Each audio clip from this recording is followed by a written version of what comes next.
Welcome back, everybody. Time for us to go behind the headlines. And today we're looking at a report coming out of The Nation magazine at thenation.com. And it's an in-depth report on the Drug and Alcohol Testing Industry Association and their recent national conference they had in San Antonio. Actually, it was in 2012, their national conference. And the people there, we just got to talk a little bit about DATIA, D-A-T-I-A, because these people are among our greatest enemies in ending marijuana prohibition. The facts show that marijuana use and catching marijuana users are the primary the primary meat for this industry, the primary engine driving the drug testing industry, because people who use other drugs, cocaine, heroin, meth, alcohol, those drugs flush out of the system so rapidly. It's only through catching marijuana smokers for weeks or even a month after smoking that this industry stays afloat.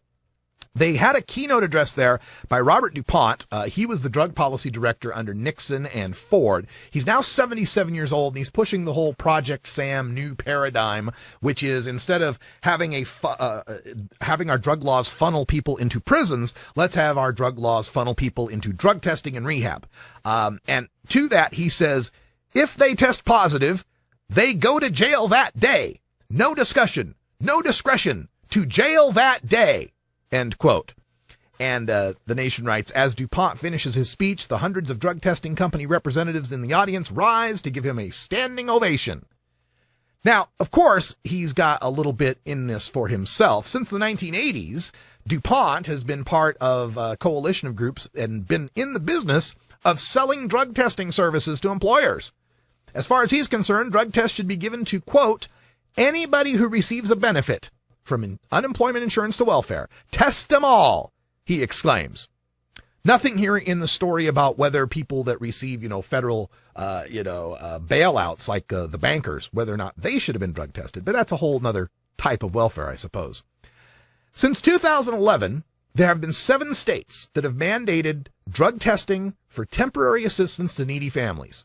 For anybody who's applying to get a little bit of welfare, a little bit of help, if you're poor, there's 7 states in America where you have to pass a drug test. And in 2012, 25 other states have been considering these proposals to tie welfare cash assistance and in some cases food stamps to drug tests. And of course, we know who this benefits. It benefits all these drug testing industries. Congress has helped out quite a bit. In February of last year, they passed a law that paves the way for states to urine test the recipients of unemployment benefits if those unemployment seekers work in sectors where they would have to be drug tested. Right? So like if you're an unemployed trucker, you have to pass a drug test to get your unemployment. Even though you might not be looking for a trucking job. You might be going to some other job. It doesn't matter because you were a trucker. Now you have to pass a drug test just to get your unemployment. This whole drug testing thing started in 1971. The military had a thing called Operation Golden Flow.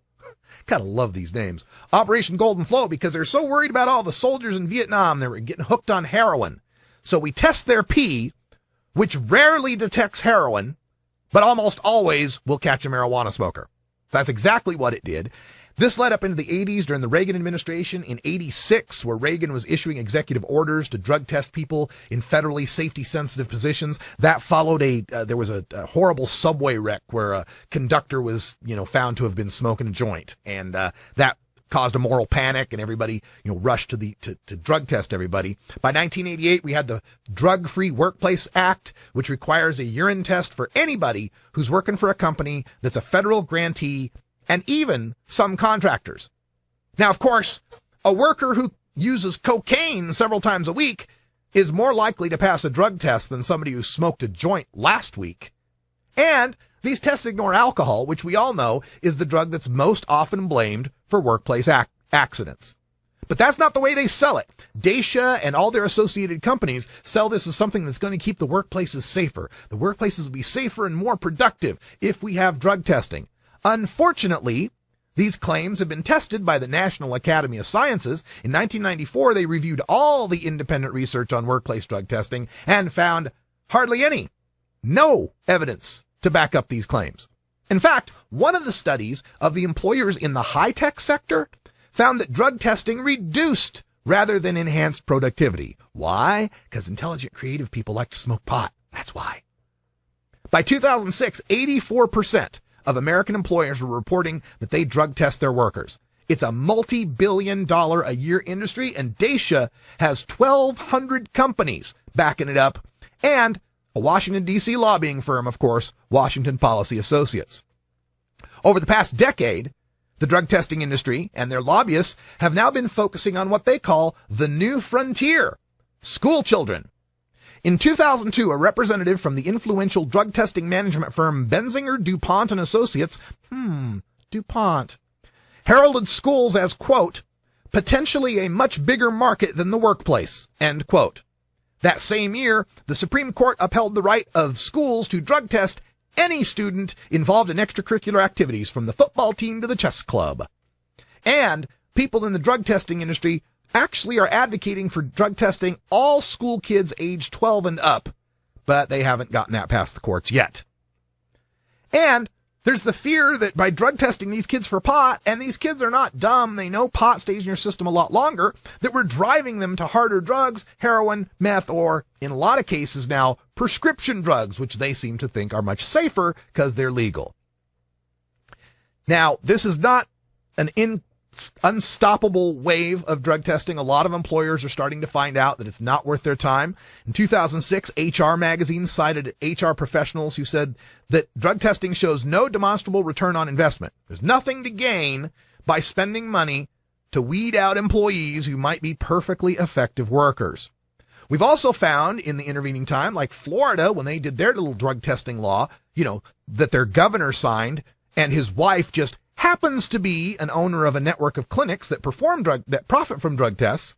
He signed a law requiring all the TANF beneficiaries to drug test, cost $25 to $30 to reimburse them if they passed positive, and the test cost the state $113,000, another $595,000 in retroactive benefits, and $88,000 to defend this in court. Where is this all coming from? Well, in the Senate, Orrin Hatch, Republican from Utah. In the House, Congressman Charles Boustany, all receiving $15,000 or more in PAC donations from the drug testing industries themselves.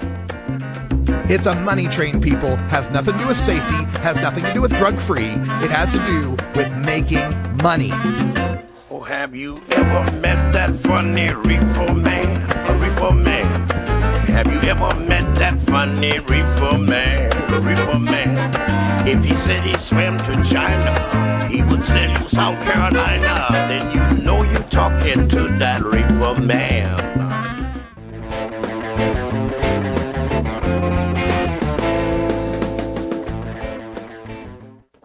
Hi, I'm cannabis. I'm alcohol. Do you know that I can be used to treat a number of physical and psychological conditions like depression, Huntington's disease, and osteosclerosis? Your mother's an osteoporosis. I can also be used to help those who are abusing our friend over here. You know what the problem is with you? You think you're